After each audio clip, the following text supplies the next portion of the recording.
그다음에 바탕의 색깔이 이거를 칼로 절단시켜서 드러나기 때문에 두 가지 색깔에다가 그다음에 빛에 대한 문제가 있어가지고 그림자까지 합쳐서 새로운 형상을 만들어내고 있단 말이에요. 그래서 이제 그런 측면에서는 굉장히 새로운 방법론, 새로운 형식이 되는데 저거를 우리가 이제 도시라고는 지금 이제 주제하고 논했을 때는 과연 어떻게 얘기를 해야 되느냐 이제 그런 것이 이제 의문이 가는 거죠.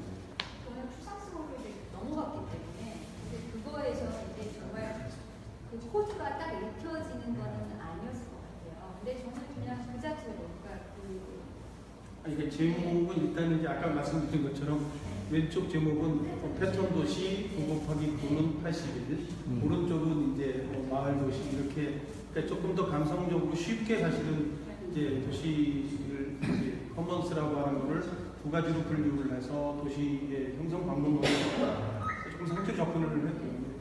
그러면서도 아까 이제 좀 생각해 보니까 그 이제 81개의 박스도 어쨌든 원싱 애프터 어너더에서 계속 다른 작업들이 반복니까 똑같은 거 하려고도 안 돼. 그러니까 아마 그 바르셀로나 같은 도시도 처음에 그 앙상시에 만들어 놓고 똑같이 아마 이렇게 도시적인 걸 줘도 뭐 굉장히 다른 것이 되는 것처럼. 근데 이제 오른쪽은 앞으로 일부러 자유롭게 시작을 했는데도 불구하고 이게 어떤 국법 뭐 이게 팔의 근육에 또 재료가 갖고 있는 들어 올렸을 때 좀 너무 길어지면 조회가 다 처져버리거든요. 그래서 길게 하는 게 그다음에 또 직선으로 가고 싶을 때 어떤 때는 또 이렇게 곡선도 그리고 싶은 것들이 서합이 되면서 어떤 한계가 생기더라고요. 그런 것들이 이제 마을 도시 형성 과정하고 좀 꽁지에다가 좀 붙여서 생각을 좀 했어요.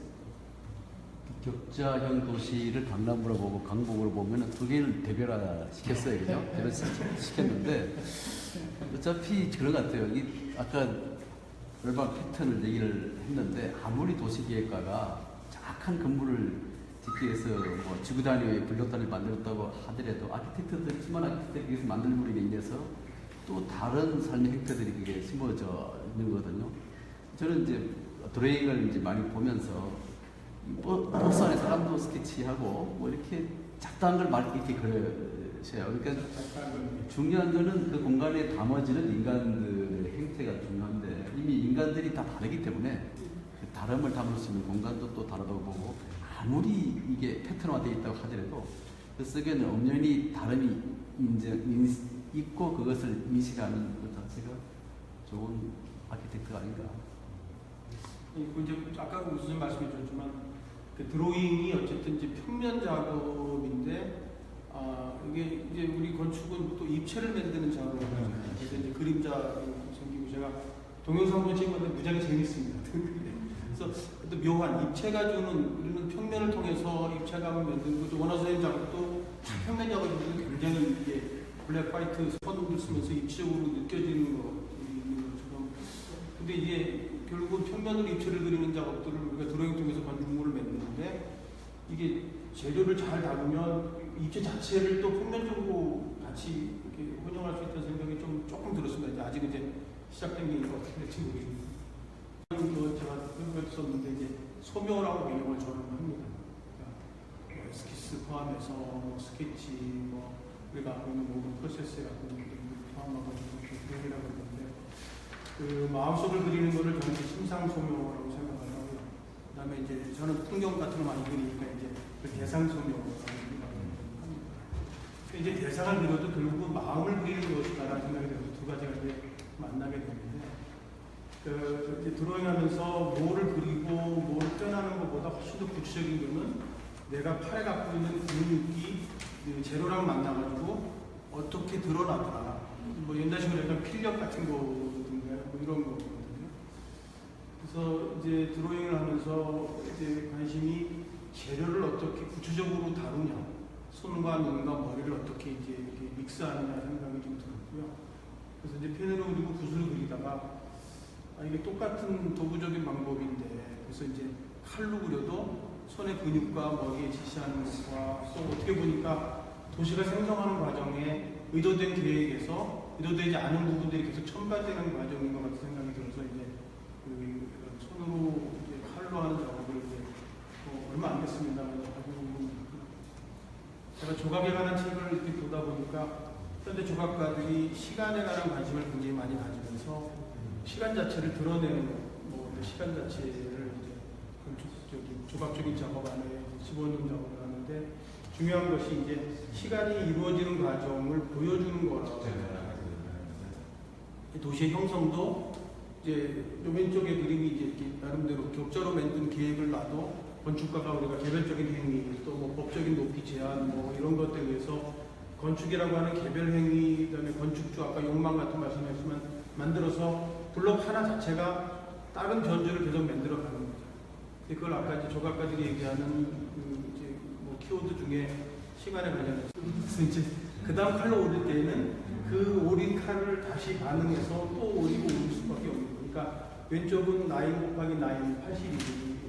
그래서 이제 그 패턴 도시라고 소리가 되는데 그 작업하는 거랑 똑같이 오른쪽은 훨씬 더 자유롭게 뭔가를 하고 싶은데도 불구하고 여전히 그런 한 작업과 그 추후의 작업들이 곡선으로 갈까 직선으로 갈까 아니면 팔근육을 흔들까 말까 하는 게 계속해서 추가되고 부가되는 것이 이제 만들어지더라고요. 그래서 팔근육과 눈과 뭐 이렇게 지시하는 작업들이 도시를 만들어지는 뭐 아까 그래서 이제 억지로 연결하면 이제 그런 작업 과정 자체가 이제 보편적 과정을 이용하면서 시간이 담기는 거니까 그런 걸 좀 이렇게 매칭이 되는 것 같은 생각이 들어서 이제 퍼포먼스라고 하는 주제 작품을 좀 해봤습니다. 저는 되게 설명하지 보니까요.